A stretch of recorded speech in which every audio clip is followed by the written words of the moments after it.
Hola amigos tucumanos, ¿cómo están ustedes? Bienvenidos a un nuevo programa de Hola Salud Tucumán. Esta es la forma fácil de entender la medicina.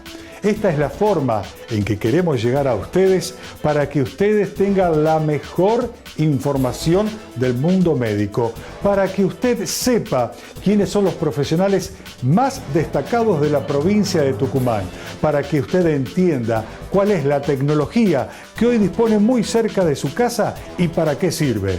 Esto es Hola Salud Tucumán. Bienvenidos y comenzamos.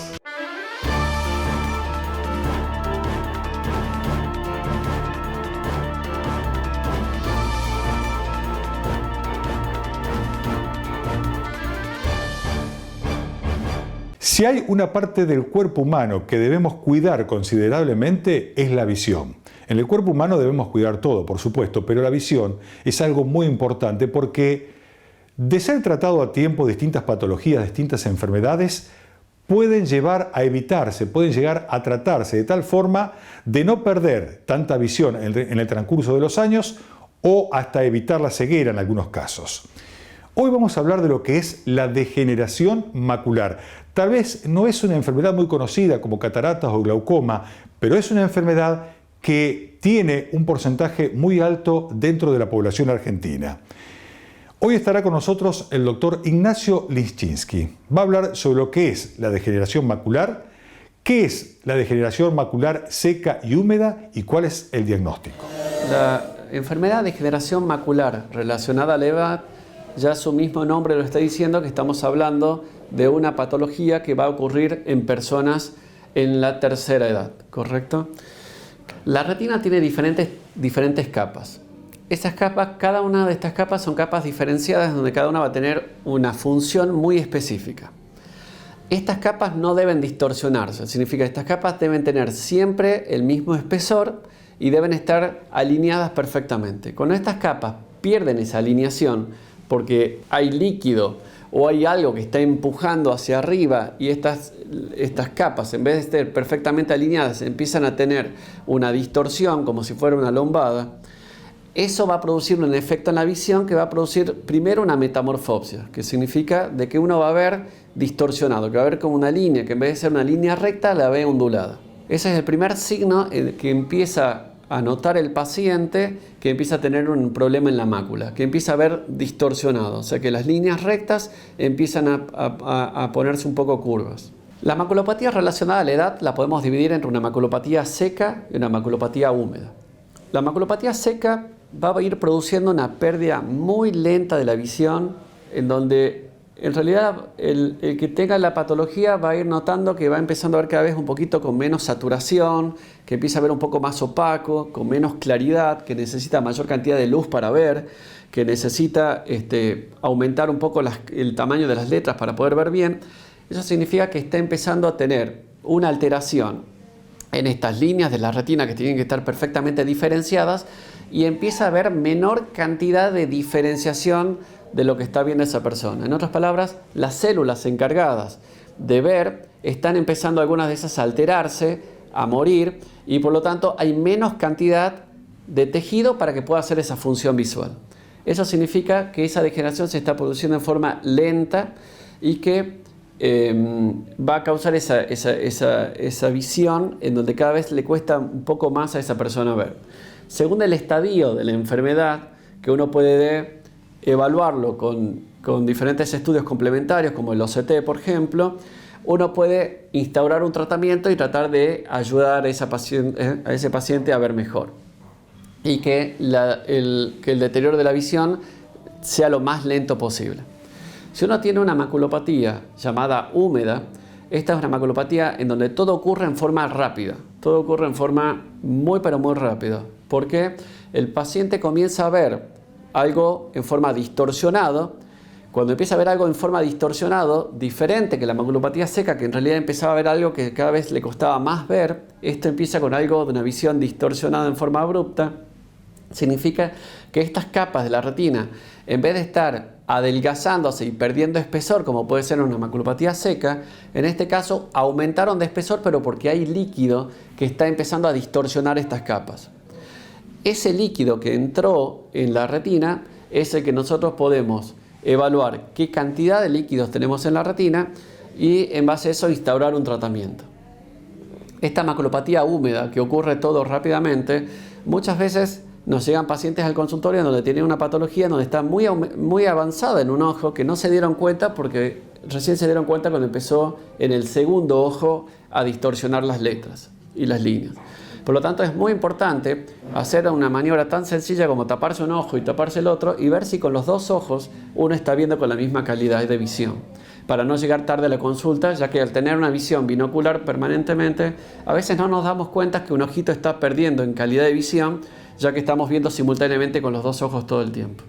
La determinación de en qué momento el paciente llega al consultorio y si está en una etapa aguda de la enfermedad, uno puede hacer mucho por ese paciente y muchas veces lograr muy buenos resultados. Es importante hacer el tratamiento lo más rápido posible para que podamos de esa forma mejorarle la evolución y la posibilidad de tratarlo adecuadamente al paciente y que la enfermedad no siga dañando a la retina.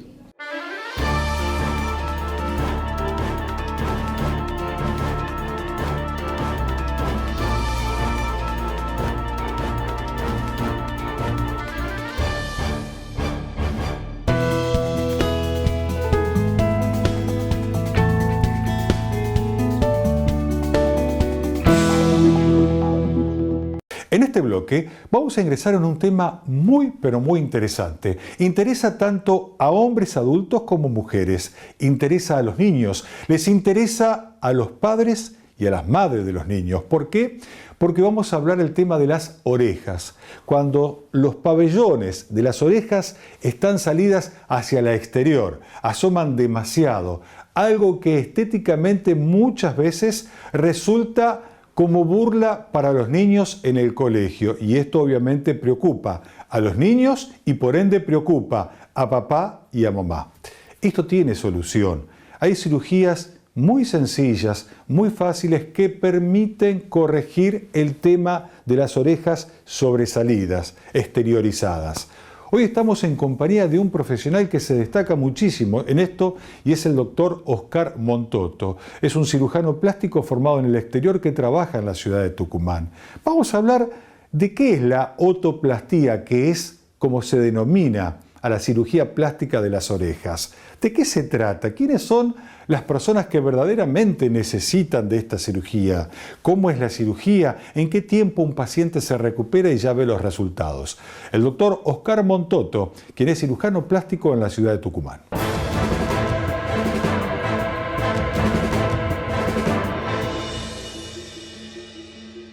La cirugía de otoplastía es una cirugía cada vez más común. La consulta ha ido creciendo en los últimos años y se realiza mucho más en hombres que en mujeres. ¿Por qué? Porque bueno, hay algo sencillo que es que el hombre utiliza pelo corto y cada vez se utiliza el pelo más corto y no las pueden cubrir a sus orejas. En cambio la mujer generalmente lo que hace para disimular es no utilizar el pelo recogido. Siempre que viene un paciente a la consulta yo le explico. Las orejas prácticamente son todas iguales.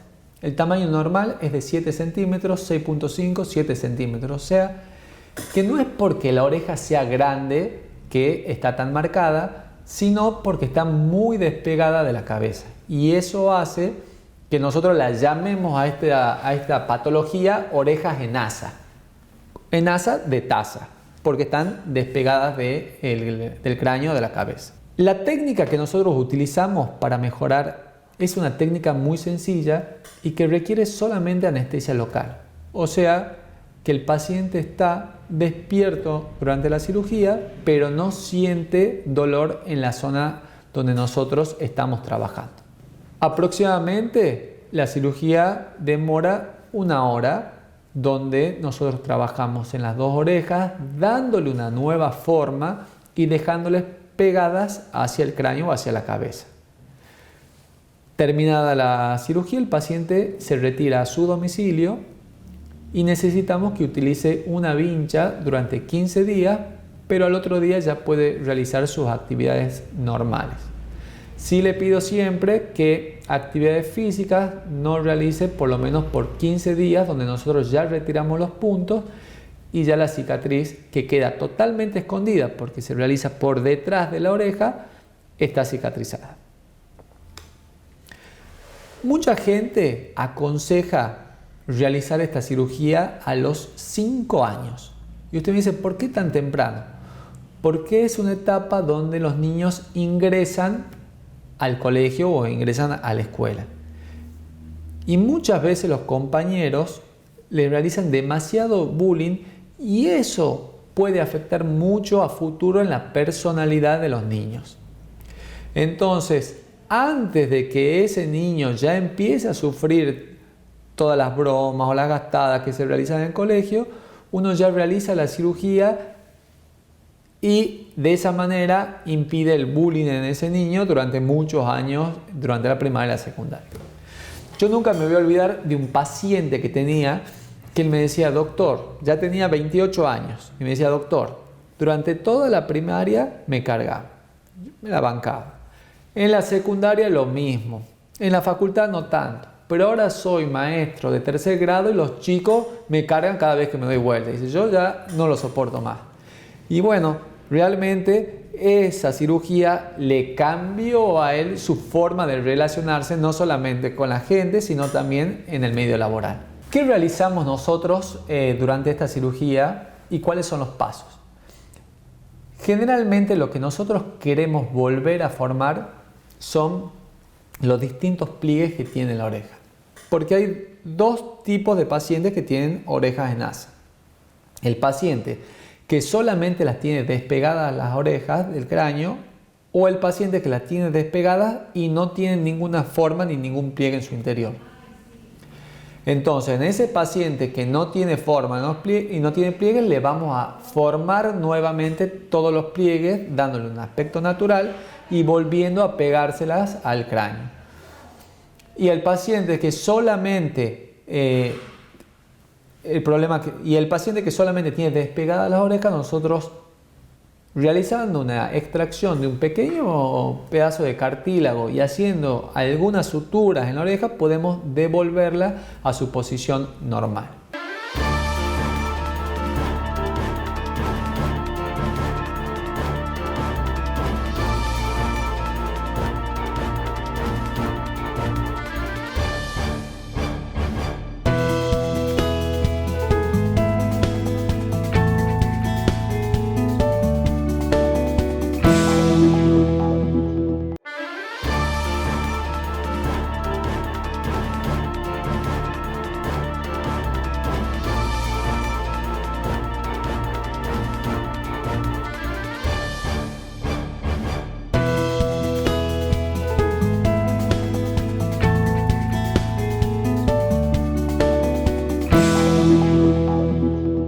En este bloque vamos a hablar sobre celulitis, un tema que preocupa enormemente a mujeres y a los hombres también.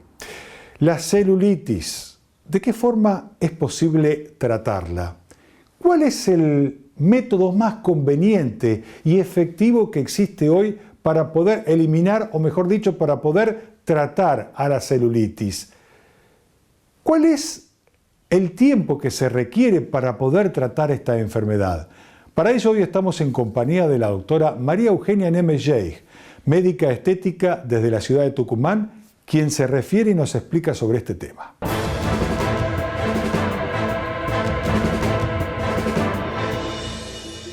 Muchas veces, y una de las consultas más frecuentes que tengo yo dentro de lo que sería la medicina estética, es la mal llamada celulitis o bien lo que se denomina como lipoesclerosis. Esta es una enfermedad que afecta al 99% de las mujeres en mayor o en menor medida y no siempre está asociada a un exceso de peso. ¿Qué quiere decir esto?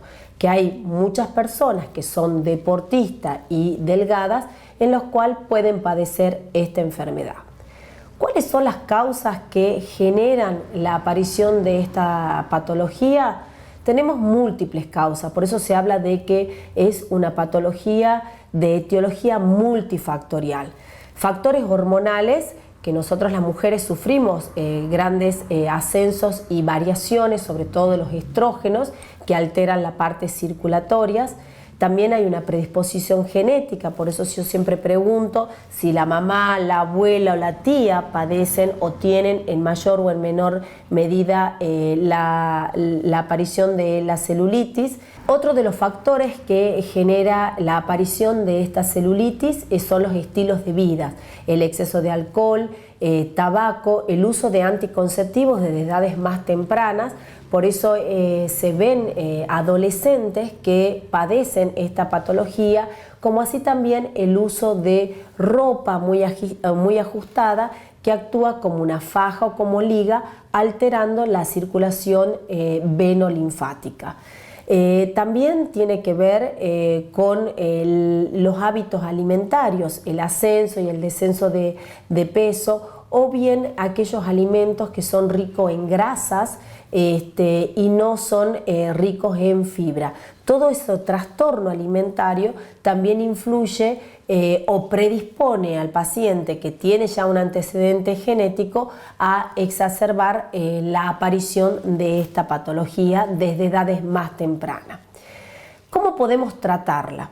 A ver, lo primero que tenemos que saber es que la celulitis o la famosa piel de naranja no se elimina. Nosotros podemos mejorar, evitar de que esto avance y de que algo que me molesta estéticamente no se transforme en una patología, que es cuando la paciente ya me consulta porque tiene pesadez de piernas, porque se le hinchan las piernas, es decir, que hay una retención de líquido, sobre todo en el verano, o bien porque se cansan y les duelen las piernas. Normalmente la consulta es si me duele la pierna, o yo noto que si me pongo un calzado a la tarde, ya cuando me lo saco me queda marcado y muchas veces no puedo volvérmelo a poner. Entonces la idea de esto es prevenir. Cuando aparecen esa molestia que me molesta cuando me voy a poner la malla o la bikini para el verano y la veo a la patología, es prevenir y evitar de que avance a etapas más tardías.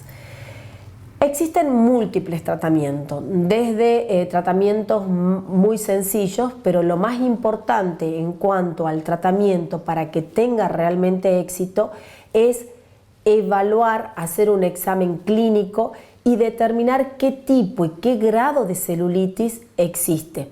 Y en base a eso yo voy a encarar un tratamiento. ¿Qué quiero decir con esto? Que los tratamientos no son para todos iguales. Va a depender del tipo de lipoesclerosis o de celulitis que yo padezco al tratamiento a cual lo voy a hacer. Entonces, tenemos tratamiento, sobre todo en la parte de drenaje linfático manual, en aquella paciente que tiene síntomas como por ejemplo pesadez de piernas o se le hinchan las piernas, tratamientos manuales, tratamientos con aparatologías como por ejemplo el ultrasonido, la electroestimulación, y también tenemos ya tratamientos médicos inyectables como es la mesoterapia, la carboxiterapia. O también podemos utilizar el plasma rico en plaquetas cuando esta patología va acompañada o se le suma otra patología que es la flacidez cutánea. Estos tratamientos son tratamientos que se puede hacer un tratamiento de ataque que se hacen 2 o 3 veces por semana durante 2 meses como mínimo, pero también es importante que la paciente tome conciencia de cambiar hábitos que están agravando esa patología, desde la ropa, la alimentación, el tipo de actividad física, no realizar actividad físicas de alto impacto o con calzados inadecuados. Puede practicar yoga, pilates, natación, una gimnasia localizada, todo que tienda a mejorar la circulación. Y también se puede dar un tratamiento por vía oral. Todo esto lo que va a hacer es mejorar, retardar que aparezca o que avance a etapas mayores.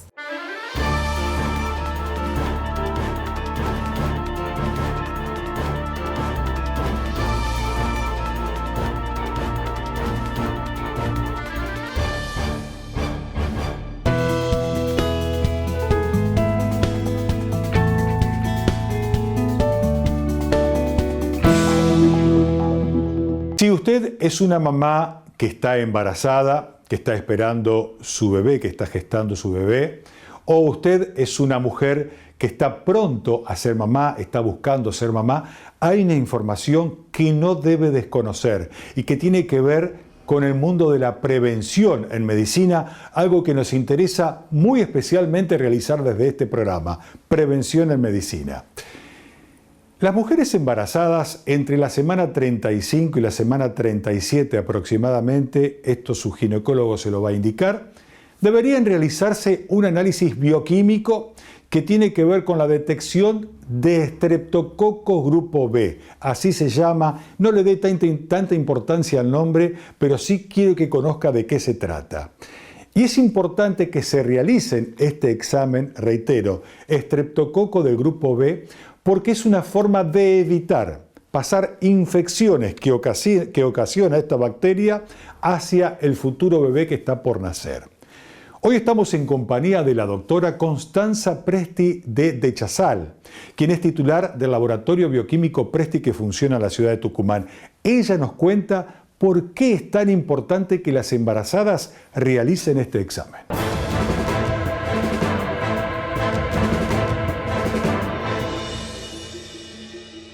Bueno, lo que les voy a contar ahora es la pesquisa de Streptococo grupo B o Streptococo agalactiae.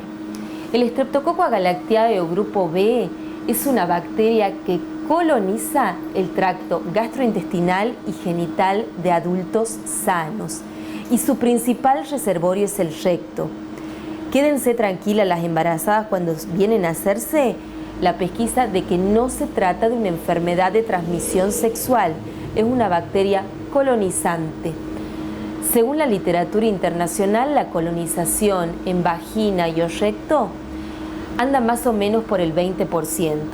En la Argentina se considera que entre el 5 y el 18% de las embarazadas están colonizadas.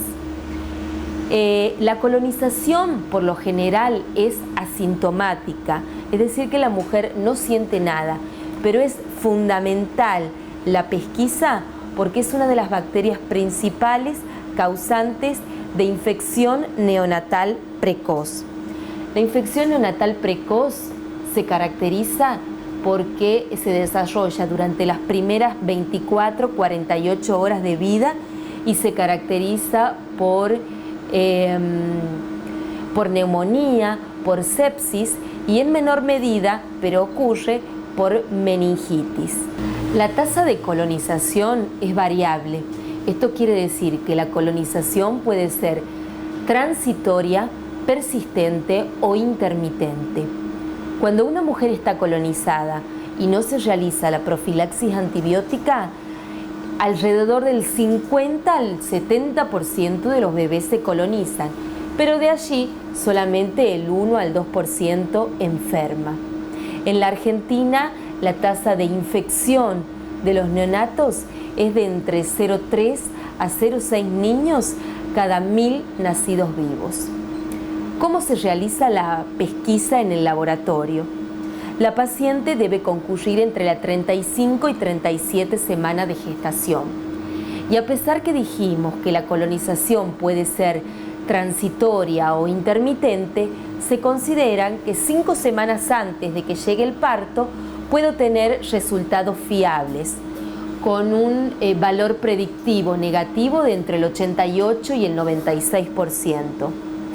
Para realizar la pesquisa se va a tomar una muestra de introito vaginal, esto quiere decir la última porción de la vagina, se va a tomar con un hisopo, no se coloca espéculo, y una muestra rectal, que a veces a la paciente le puede resultar incómoda la situación, pero es fundamental porque el principal reservorio, como había dicho hace un rato, es el recto y es donde mayor recuperación tenemos del germen. Entonces, una vez obtenida la muestra, vamos a pasar a cultivarla. Si ese cultivo resultara positivo, no se angustie la mamá porque existe terapia antibiótica para el germen. Unas horas antes del parto, entre unas 4 y 6 horas, se va a realizar un tratamiento intravenoso. En general lo que más se utiliza es penicilina o ampicilina. Se prefiere penicilina porque tiene menor espectro que la ampicilina. Si se tratara de una paciente alérgica a la penicilina, se puede utilizar cefazolina. Si fuera una resistencia extrema, una alergia, extrema a penicilina o derivados, se puede utilizar clindamicina. En ese caso va a ser necesario la realización de un antibiograma porque hay resistencia, porque puede haber resistencia a la clindamicina. Y si hubiera resistencia, en última medida se utiliza vancomicina. Es decir, que hay una gran cantidad de antibióticos que todavía se pueden utilizar para el estreptococo. Cosas a tener en cuenta, 3 cosas muy importantes a tener en cuenta. ¿Y esto qué es?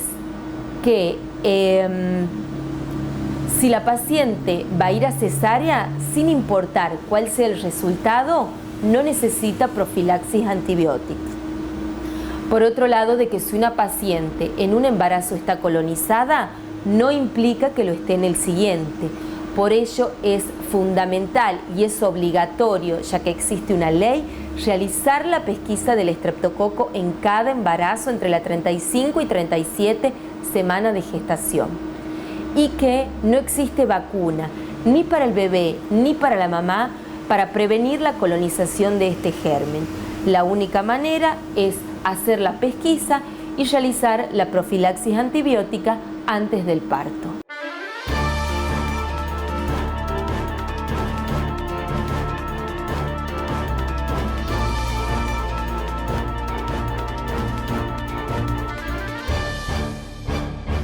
Amigos de Tucumán, hasta aquí hemos llegado en una nueva entrega de Hola Salud Tucumán.